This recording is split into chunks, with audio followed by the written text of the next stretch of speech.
Hello everyone. In this lecture, I will show you the limits of curvilinear coordinates, cylindrical coordinate system and spherical polar coordinate system.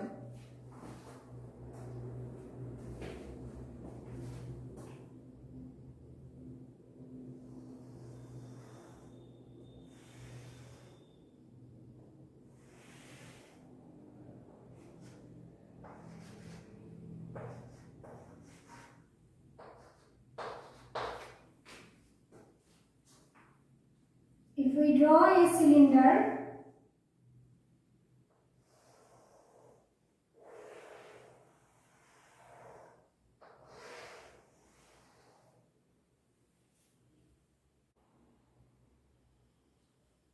if we take a point P on the surface of the cylinder,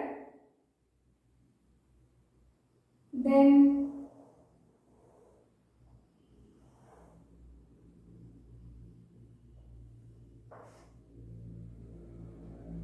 this is our OM. Cylindrical coordinates are r, theta, z.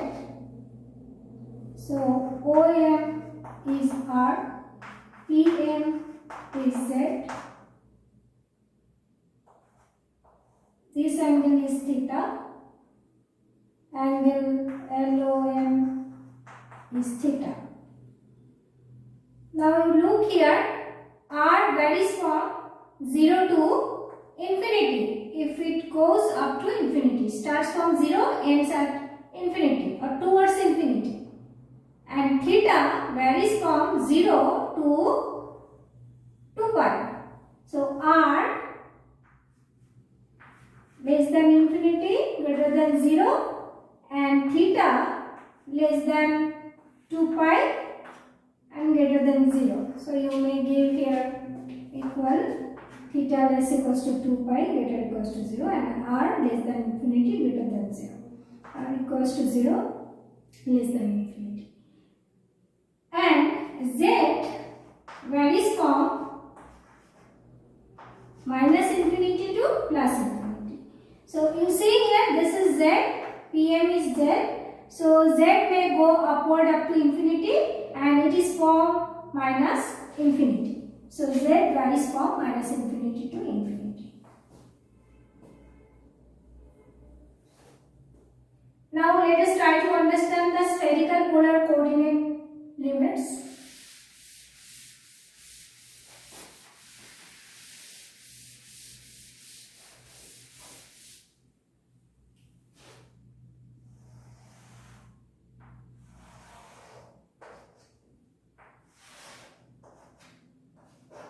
X, Y, Z.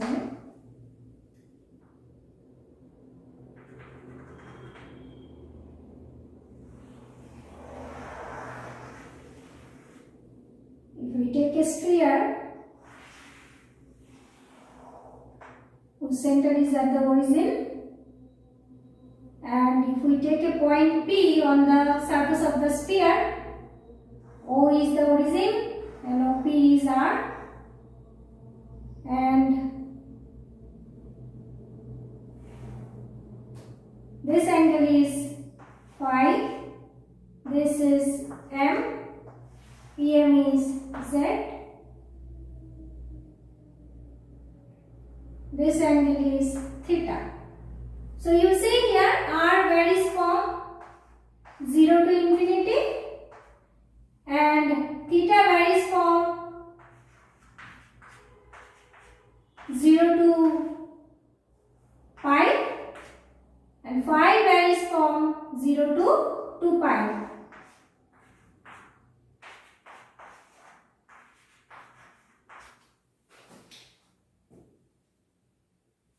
Hope all of you have understood.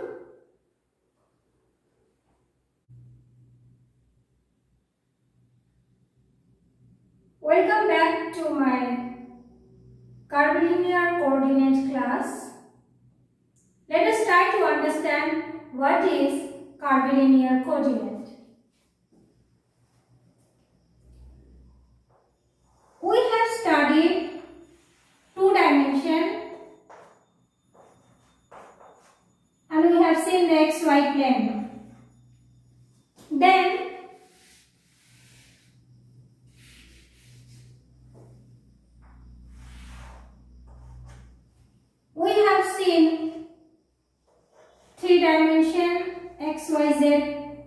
Cartesian coordinate system. There we have seen xy plane, yz plane, xz plane. All of them are plane. Now when these coordinate axis becomes curved and the coordinate surfaces intersects orthogonally, then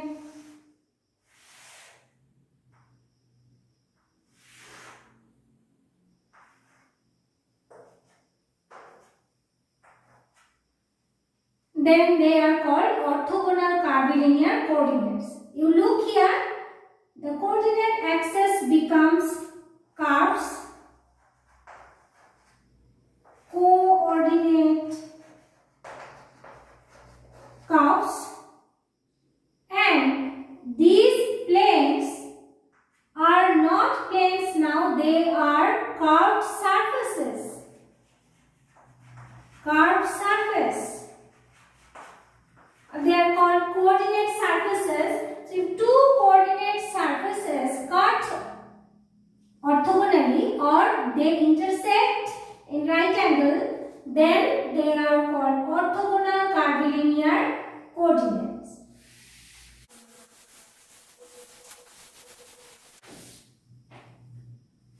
Now why do we learn orthogonal curvilinear coordinates? We have observed that few problems, if we solve by Cartesian coordinate system, it becomes very difficult to work out those. If we transform them, why do we learn orthogonal curvilinear coordinates? Some problems will be very much difficult to work out in Cartesian coordinate system. Then we transform Cartesian coordinate system to spherical polar coordinate system or Cartesian coordinate system to cylindrical polar coordinate system.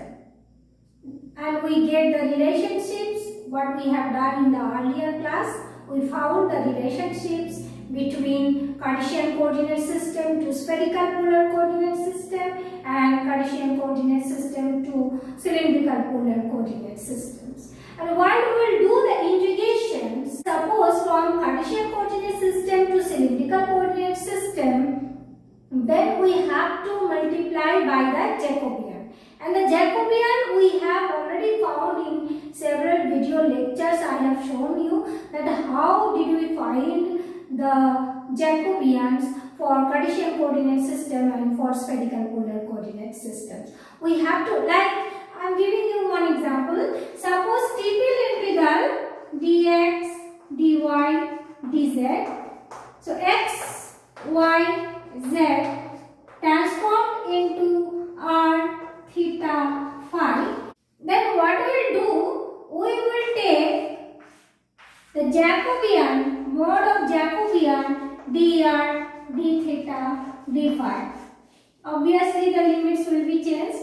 And this Jacobian we find by del x, del r, del x, del theta, del x, del phi, del y, del r, del y, del theta, and del y, del phi, then del z, del r, del z, del theta, then del z, del phi.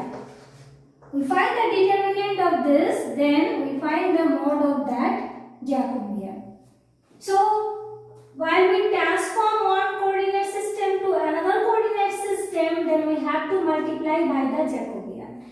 And this is for spherical polar coordinate system. Similarly, we have to multiply in the cylindrical coordinate system also. So, how did we find this j? Both the j's are found in both the systems, cylindrical coordinate system and spherical polar coordinate system. If you have not watched, you may watch that and you can understand how did we find and how much Jacobian did we get in both the cases. So today up to here, in the next lecture we will discuss more.